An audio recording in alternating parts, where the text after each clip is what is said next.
Welcome to the NBA Coast to Coast podcast brought to you by thelines.com. Coming to you from the West Coast, Josh Lander, joined by my guy back on the East Coast, Nate Weitzer. And we are looking at a 7-game slate here on a Thursday as we continue along heading towards New Year's Eve. Want to make sure to like and subscribe to that page. Got another game video up for you today and our player props as well that we're bringing you each and every weekday this regular season.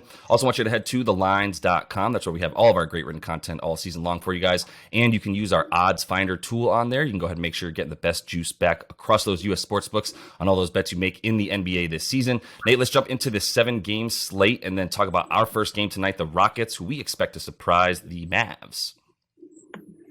Surprise, or at least hang with them. We got Cavs -5 at the Pacers, and Tyrese Halliburton's questionable for Indy, so that's a big thing to monitor there. Thunder in a pickup at the Hornets. The Clippers are +6.5 right now at Boston. That's the other game we'll break down for you. Memphis -3 at Toronto. The Knicks -5 at the Spurs with Jalen Brunson questionable. Spurs also have a couple guys questionable. And then this game, it's +10.5 Houston at Dallas. For Dallas, we know Dorian Finney-Smith is out, and Josh Green and Maxi Kleber will remain out. And Reggie Bullock is questionable with a non-COVID illness, probably similar to what you hear in my voice right here. It's just, a nasty cold that's not going to make it easy to play. And look, we talked about Bullock and Finney-Smith not being the same kind of defenders this year. And, they're certainly better than their replacements, though. Dallas's defense without those guys in their last 5 now, Bullock has been playing. So we don't know yet how far the bottom will fall out. But Kleba and DFS out the last 5, 116 defensive rating, 2-3 against the spread. You look without Bullock, since the start of last season, they have a 114 defensive rating versus 110 with him. With DFS and Kleba, it also goes up to 113 with either of those guys out. So they're key wing defenders, key guys to complement Luka, who's just carrying their offense. Needed to have an absolute historic game to beat your Knicks with a ridiculous comeback as well. And we've talked about a lot. There's a letdown with the Mavs after they get these wins. They're 4-13 against the spread after a win. And they have won 4 straight here. They've been able to maintain a little bit of momentum, but they have 0 wins by double digits. They're 9-18 against the spread as favorites this year, winning by just 4 points per game overall when they're favored. And Houston's a frisky team, right? That's 16-13 as dogs, but recently much more dangerous in that regard. 6-2 against the spread and straight up when they're +7 or more, including, they have a win over Dallas. That was without Luka, of course, so we can throw that out. But they did cover against Dallas in this recent stretch here, losing by 6. And that took a 50-point, 10-assist game from Luka for Dallas to even pull that out. So it's not like you're like, oh, they're going to, it's just because Luka had an off night. It's like, no, he didn't do everything he could because Dallas has no wings right now. They also hit 16 threes. They had an 8-3 advantage. Houston cannot match them from the three-point line. But Houston won the rebounding battle. There's a lot of numbers recently to indicate that this could go over for sure. And there's a correlation that the Mavs 5-2 to the over and 5-2 straight up in their last 7 home games. So with those guys out, they need to score to win even more. So I might look at if you are interested in the Mavs continuing this win streak, and I do think they're going to win. I just don't think by double digits necessarily.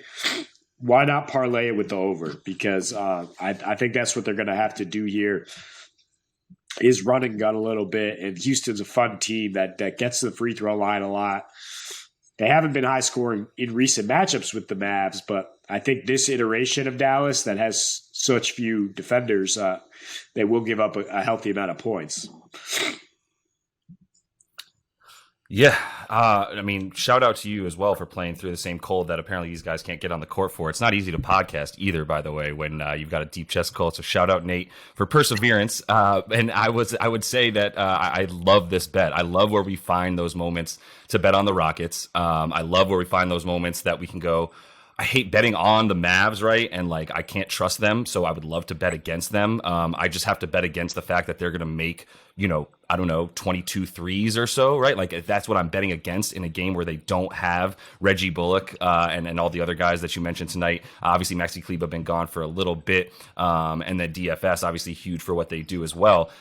He hasn't been shooting great from three himself, but Reggie Bullock was picking it up a bit. And that was a huge reason for their comeback against the Lakers, was exactly the style of play that we are used to from the Mavs. They just started making threes, right? They scored like 50 points in the third quarter because Tim Hardaway Jr. and Reggie Bullock went clean off while Luka did his thing. So, in the first half they had 41 points or whatever, and that's the Mavs in a nutshell. Some halves they're going to score 40. Some quarters they're going to score 50. But if you don't have both DFS, Kleba, and especially at this point Reggie Bullock, who is really the yang to Tim Hardaway Jr.'s yin, if you will, on the around the 3-point line, then yeah, you're not going to have anything to hang with. And I say hang with the Rockets, and I mean it, because like you said, what they've been doing, at least specifically KPJ and Jalen Green, over the course of the last like 10, 11 games, where you now know that you have consistent 20-point scorers. And that's something that I don't know if it's going to continue for a very long time, but this is a matchup where you like it to continue once again because of the fact that there's that lack of wing defense for the Mavs. And you talk about what happens to their defensive rating when these guys come out of the game. So it's pretty plain and simple, right? Like on defense, the Mavs are completely reliant on being able to, have some lockdown athletic guys on the wing without any sort of true defense, interior perimeter stopper, like we said, which is another place that Jalen Green likes to get, right? It's threes and layups for him. And that's another matchup that there's a ton of points in the paint to be had when you play against this Dallas Mavs team. So without the wing defense, it's just the 10.5 is all I care about at this point. Like 11 points is too much for a Houston team that can cover that in a game where they have the weapons to match up. And in this game, they have the weapons to match up on a sort of, slightly deteriorated Mavs lineup. Yeah, I mean, there are things that Dallas can do to limit Houston for sure. I mean, don't get me wrong. Houston's offense is bad. It's really inefficient. And they score, but they do score, the third highest percentage of their points on the free throw line. And in their last three, Dallas has given up the fourth most free throw attempts. So I think that is how they will be able to hang around here one way or another. I mean, Jabari Smith did have the best game of his rookie year against Dallas last time out. Dallas just not much down low. And Houston giving up 51 paint points on the road recently, on the season versus their fifth fewest paint points overall. So I think both teams have an easy pass to scoring here. 225 is the total. It's kind of scary when you talk about Dallas at home, but I just think there's too many chips down in terms of their defense. It's just like Tim Hardaway, Spencer Dinwiddie. They're not the same kind of defenders at all. So Houston, the guys you mentioned, KPJ and Jalen Green, should be able to get it going. Yeah, for sure. And Dallas has had a bunch of really low totals at home, which is the reason that they go over at home to 12-7 to the over at this point when they're playing at home. And it's not like those totals were probably much higher than 220, 225. So it still is right around, what they allow and what their games average at home for Dallas is still a little bit higher for this total, to be honest with you, but it's right around it. And like you said, without the defense for Dallas, then you feel good about Houston scoring. It's just a matter of, is Houston's offense going to come along? And that's kind of what I'm banking on tonight. And the reason that I think that they'll be able to cover 10.5 points, to be sure. So with the Clips and the Celtics here, neither of us feel great about a competitive line at 6 points. I mean, it's really hard to predict how much the Clippers are going to be able to compete, how much they're going to want to compete. I mean, it's a normal rest situation, so we can't expect anyone to sit. I mean, there are props already up for Kawhi and PG, and to be honest, that's where I bet this game is Kawhi Leonard's props. I don't really want to bet the Celtics to cover 6 points against a really good team that just beat them by 20 at home, that just played lights out defense against this particular team. And then, in their last 3, though, have played horrendous defense against. And it's not even like, oh, it's just Detroit. Like, of course they didn't take Detroit seriously. Horrendous defense against Toronto and Philly, also Eastern Conference juggernauts. So it's not like they bring it every time. With Kawhi and PG active this year, they're now 9-3. Those guys have a 105 defensive rating, very impressive between the two. Just a 109 offensive rating. But the Celtics seem to have figured out their offense on Christmas, for sure. After just like a brief little 3-game lull, they lit up the Bucks. Now they're rolling again. The last 4 meetings between these teams did go over before a December 21 COVID game where 3 of the biggest names were out. And then that ice-cold road appearance from the Celtics at the Clips. They went under consistently on the road this year and on that trip. But at home, they just score so much, so fast. 123 points per game, a 62% true shooting. They're going over by an average of 10 points per game. So 228 is a little low when you have a very capable opponent that can match them. With Kawhi being so efficient right now, with PG capable of going up or down at a high rate. And the Celtics right now scoring 71 points per game in the second half in their last 3, and the Clippers giving up the second most. There's a lot of things the Clippers have struggled with in their last 3, including 39.5% from 3, 5th most paint points, 5th highest assist to field goal ratio.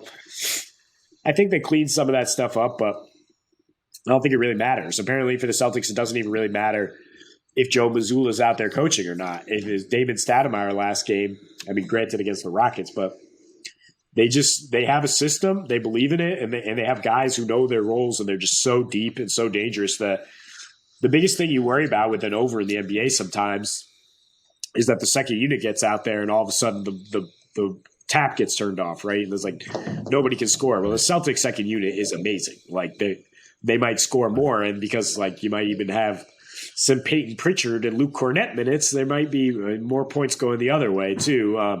Because it's a fun game to watch. The Clippers also are very deep, also can push the pace if you want to. So I agree with you on the over more than anything, and that's why I look at some over on some player props as well. Yeah, go for it. Go for the over on the player props. We're talking about 4 of the best 15 to 20 players in the NBA on one court. Jason Tatum, let's believe what he's telling us, man. He and Jaylen Brown, let's just believe what they're telling us. This isn't some weird, Jason Tatum goes for 30 points, 10 games in a row like he's done in the past. And then all of a sudden, Jason Tatum has 17 points on a 4 for, 19 shooting and 1 of 10 from 3. That's not his style of play anymore. You look at what he's been doing. The shooting the ball is out of control. He and Jaylen combining for 71 points over their last 3, which we talked about, 3 in a row at home since that just wild stretch of losing to Orlando twice, getting pummeled by the Pacers, making a slight comeback, but still losing, and all those road woes that they had after they lost to the Dubs as well before all that. And then everything just kind of gets right. And it's kind of interesting because Rob Williams comes back right in the middle of this sort of weird stand of losing on the road, losing to Orlando twice at home. It all is right around where Rob Will comes back. Al Horford came back from injury right before that. Marcus Smart mixed a few games, which weirded out the rotation with he and Malcolm Brogdon. And then Derek White is just kind of bad now, to be honest with you. He's just, you can't expect him to be a 12-point scorer for you anymore and give you double digits consistently. It's just not something that you can bank on. It doesn't seem like over the course of the last 15, 20 games where he just kind of fell through a hole. So my main point is everything was kind of weird for them in a time where they were losing on top of not playing well at all on either side of the floor, including on offense where they expected to do that. They still are going to be volatile. They're still, even in their last 3, they're still taking the most threes a game. they're just making the most threes a game, because all you have to shoot if you're the Celtics right now, when you're putting up like 47 threes a game, you really only need to make like, 36% of them, 35% of them, which is a good team percentage, but it's pretty average for 3-point percentage. And that's the entire system here is volume. To your point, it doesn't matter if Joe Mazzulla's out there or not. They have a system that is based on offensive volume and shooting the ball a ton and doing it with two of the best offensive players in the league, and maybe the best one right now in Jason Tatum. So 130 points a game in those three, still allowing 110, but playing at that 102 pace. So, that their D rating is still about a 107.5 defensive rating. Really, good for top 5 in the league for sure. They started assisting again, Nate, which is something I know you talked about from last season, even 2 seasons ago, all the way up to this season. Are the Celtics sharing the ball, or is it just your turn, my turn? And they're back into the top 10 in assists in their last 3 after falling out for a bit. So yeah, I think everything, the amount of free throws that JB and Jason Tatum are combining for, like 17 a game right now, between 2 players, that's pretty incredible. I mean, if Jason Tatum's going to shoot 36% from 3, but also get 10 free throw attempts a game, like, come on, man, that's KD stuff right there. So 13-5, really 13-5-1 to the over when they're at home, like you said, covering by about 10 points a game. And the Clips, it's just a great matchup, right? In terms of the Clippers have both of their offensive studs, and they're averaging way better, offense on the road as well, and scoring about 113 a game on the road with these two dudes both playing over the course of their last like 3 games, right? They're averaging like 128 or whatever, right? Whatever we said. So like it's clear they played Detroit in that time as well. The Raptors struggling a little bit, but they put up the 114 on the Sixers, lost that game because of exactly what you talked about. Awful defense in the second half for the Clips as of late. I think that'll continue to be the case. It's the reason that I don't trust them to cover.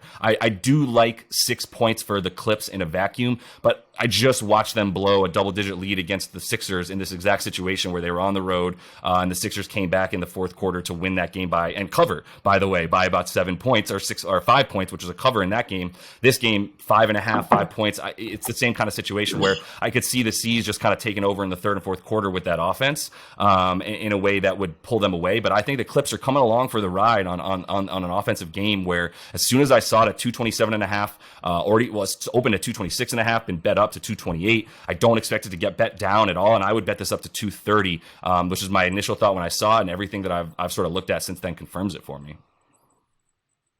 Yeah, and I would tease it back down with the Celtics at -2, 2.5. I mean, I do think the Celtics are going to win this game at home for sure. This is a revenge spot after what happened to them in LAC, and they're just rolling right now in their last couple. I mean, with Rob Williams, they do have the best defensive rating in the league in 6 games. Granted, 3 of those came against Orlando, and another terrible offense in Houston. But, I mean, they're just a complete team. They're the best team in the NBA on paper. And the Clippers are just not a team you could trust to take every game seriously. So, yeah, I mean, you see them giving up leads. You see they're not a team that you expect to get fired up and come back from a third quarter deficit if that happens. I mean, they lead. Kawhi leads by example, steady, going to play his game, going to be efficient. But if it's not going their way, okay, we'll move on. And the West isn't competitive enough that they really have to worry about it. I mean, they're sitting in first place in the Pacific. So it's like, yeah, I mean, after everything they've done here. And so, I mean, I lean towards Celtics winning along with some points here. And I think the teaser might actually be applicable. Yeah, I mean, honestly, though, if you're going to go with the teaser, like I'm so not afraid of this total that I would just hit that money line for the C's and go with the over if that's how you wanted to play it. Like I said, not really scared of the total there. I like it all the way up to 230. So I feel comfortable with that if you do feel that confident in the C's winning, which I do. I think they're a better team. I think they should win. I hate betting against the volatility, the randomness of this Clippers team right now because the randomness that's increased because they're not playing together consistently. Like we kind of talk about, like when we were talking about Dubs the other night and Draymond's comments of like, look, if we know what we're playing for, and if we're not playing for something super important and we're down by enough in the third quarter, then like, why would we continue to play our vets or whatever? And it's like, because you need to be ready for the playoffs. What, in the third quarter of a game 2 that you're down 1-0 in the series and you go down by 20 and you're just going to give up the series? Like, no, that doesn't make any sense. You're still going to play. And it's the same concept for these clips that scare me in that sense. Are you bringing it or not? Are you going to give up in the third and fourth quarter because you haven't been playing close, grinded out games together all season long, Kawhi and PG? I don't know, and I'd rather not bet on or against it. I'd rather just bet on there being points in a game with a lot of great offensive players. So, Nate, let's go ahead and jump right into your first NBA play a prop for tonight. Yeah, we talked about the Celtics-Clippers game, and I'm just trying to take Kawhi Leonard props here and maybe the over as well in that game. But Kawhi's props come out way too low across the board. I think 20.5 points. I like 27.5 points rebounds at pretty good odds, and just 4 assists at plus money, plus 108 right now. He's filling it up. The most important thing is he's playing at least 30-ish minutes in 8 straight games. And so that's led to 20 points per game, 7 and change rebounds, 4 and change assists. The only time he didn't play 30 minutes was when he went for 25, 9, and 6 against Boston. In 29 minutes was a plus 23, kind of led that game to being over. His last 3 versus Boston, 27 points per game, 10 rebounds, 5 assists. So, he can score on these dudes for sure. He can also defend them. Whatever we know about the enigma that is Kawhi's mind, he seems to get up for this matchup. And he's just back to being lethally efficient. 55-50 splits in his last 2, 6.5 assists per game. Also, it's kind of like the playmaker Kawhi, because he's like, all right, I'm not really ready to just be the man all the time, or I'm still pacing myself for the postseason. But he got up for this matchup last time. It's a lot of people's finals prediction, and I think it's a big game with a rising total for good reason. So that we should see both stars, all 4 stars, coming out here as the big 2 go up against each other. Yeah, if you're LA and if you're the Clippers right now, like, whatever is going on behind the scenes, you've got a shot at winning this West. It's wide the hell open. Denver might be the best team in the West, but maybe not. Memphis might be. Devin Booker's not even there for the Suns for another month at least. Like, it's wide open. And if you're the Clips, I'm assuming that you're bringing it. And if you're Kawhi, I'm assuming that the reason that you've been playing lately, we know he wanted to play against Toronto, as he's now 5-0 since leaving there and playing against them. But he's got to want to play in this game as well. Like you said, potential finals matchup, which at the beginning of the season, I would have been like, that is an awful ticket. Go ahead and cash that out as soon as you can and get your money back. But now the Clips are in a position where it looks a little bit different. And then it's very reasonable for them to come out of the West. I say all that because I just want to know if Kawhi's trying. And if he is, then 27.5 points and rebounds. I love that for sure. So, let's go to another guy who's been ball-in this season, and finally, I think, getting some of his flowers that he deserves. Pascal Siakam. We do love coming back to him. Over 25.5 points tonight in a pretty decent matchup against a Grizzlies team that much better on defense at home, I will say, than on the road, where they're really, really good at at home. So you can go for the 26 points for him in a game where I think he's got a pretty good matchup, or the 41.5 PRA. Last 4 for this guy, just going absolutely insane. 38 points a game on 10 boards and about 7 assists as well. A 35% usage rate, and what you like to see when you talk about his usage. Fred VanVleet, questionable once again, continues to sort of struggle this season with a few little injuries and really shooting the ball in general. You talk about what Pascal does when Fred VanVleet is out since 2021, so about a year or so ago. 28% usage when he's out and 24 points per game as well. That's without him. 26% usage, 22% points per game with him. So everything goes up a tick when Fred's not there for Pascal. Memphis, like I said, been playing well on D and has held him in check to a degree in terms of Pascal the last 5 times they played him. 22.5 a game on 4.5 boards and 4 assists for Pascal. But first of all, that's only about 3 points less than what we're talking about. And secondly, like I said, Memphis defense on the road, not the same as what it is at home. 113 defensive rating over their last 8. Yeah, so if Triple J is not going to be able to stay out of foul trouble, that's their best matchup for this one, obviously. And if he's not playing like 32 to 36 minutes, which you can expect Pascal to play in a game that they're going to need him to really come through as they continue to struggle even at home right now, I think this is a good opportunity to get Siakam in a really big game for them to get 26 points that he's been doing pretty efficiently lately. Yeah, I mean, the recent splits against Memphis are worrying, as is the fact that Memphis is great denying paint points, doing the things that you think Siakam needs. But he came into that matchup against the Knicks with them riding the highest defensive rating in their last 8, and then he just goes off for a career high. So It's not like there are many answers for him right now. He's really added to his game. He's playing at an all-NBA level. I think you just keep riding it until the wheels fall off. First time appearance here for the OKC rook, Jalen Williams. Love it. I mean, there's a lot to like in a game with the 239 total. We got Shai Gilgeous-Alexander at 31.5 points. You got LaMelo at 24.5, but I'm taking Jalen at just 12.5 points, even money.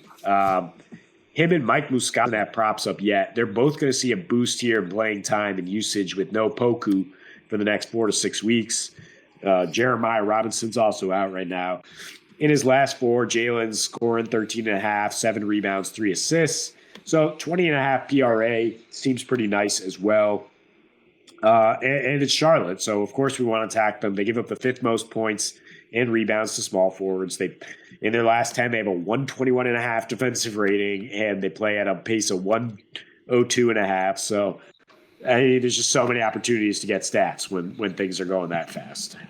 Yeah, no, I'm happy to talk about Mr. Jalen Williams. Like I very clearly said when you start talking about him, I think it's about time we start talking about a few of the other young guys on this team. We've talked about Poku a couple of times. He's been a player prop as well. But like you said, with a few of the guys that they need in that sort of small forward, center-ish, sometimes ball handling position that OKC loves to run over there, I think Jalen Williams is going to continue to be an important guy for that. So let's finish things off here talking about DG, the PG, as you've labeled him, Darius Garland. We can talk about him and kind of Donnie Mitchell. I kind of want to talk about them in the same breath because I do think that there's an opportunity here against the Pacers for us to feel pretty good about Donnie Mitchell kind of making a little bit more of a turnaround on sort of the way that things have been going in terms of the scoring. Last game we saw them against Brooklyn, Darius go off for the career high there while Donnie took a little bit more of a back seat. This is a game where I think we're both expecting, especially if Tyrese Halliburton, as we call him, Hallababy, not playing tonight. He's questionable. You want to stay on that. It's very relevant because if he's not playing, I don't think the Pacers stay close.